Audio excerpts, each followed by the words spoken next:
you're someone who's having pain or discomfort when bending the knee, especially if it's on the inside or the medial side of the knee, we can use this drill here to help restore the mechanics needed to bend it.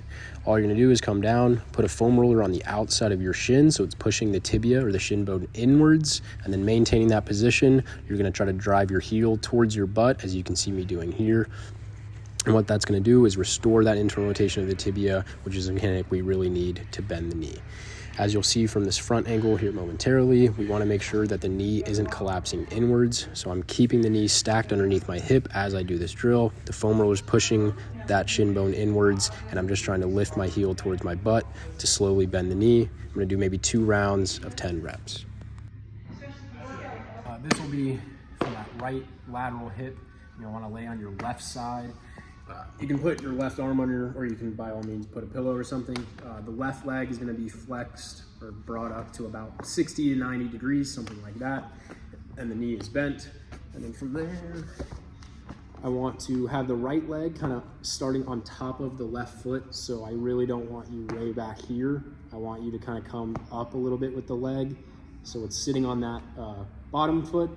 And then from there, you're gonna do your, I'm not gonna squish the egg, so I'm lightly lifting up the left side, so I might feel that oblique a little bit. And I'm gonna reach the right leg as long as I can. I'm not just extending the knee, so I'm not just turning it into like a quad exercise. The knee is soft. I reach my hip.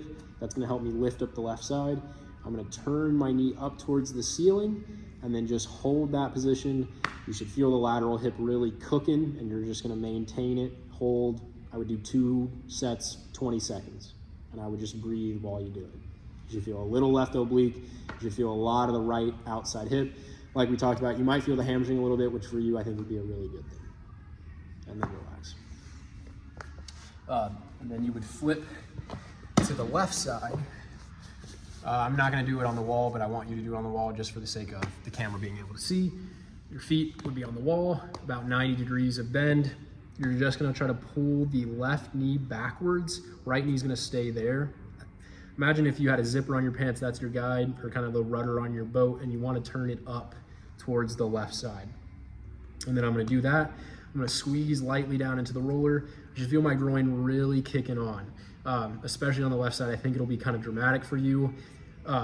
Hold for 10 to 15 seconds if it's really hard, and then relax, do 2 sets of that. But it's a left knee rolls behind the right knee with the roller, squeeze the left leg down into the roller, get the groin cooking, hold, maintain that position, you can breathe.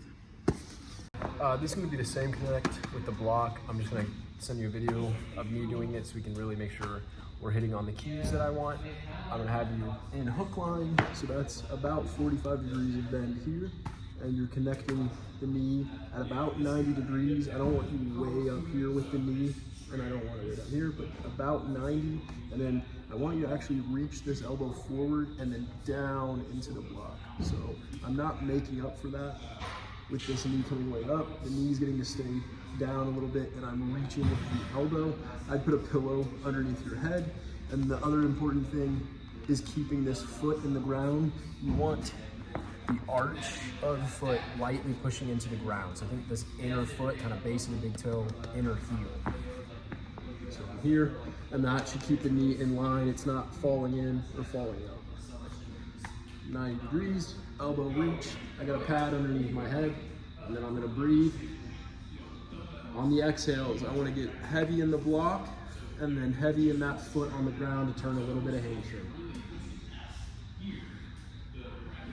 On the exhales, I really get the oblique going on the connected side.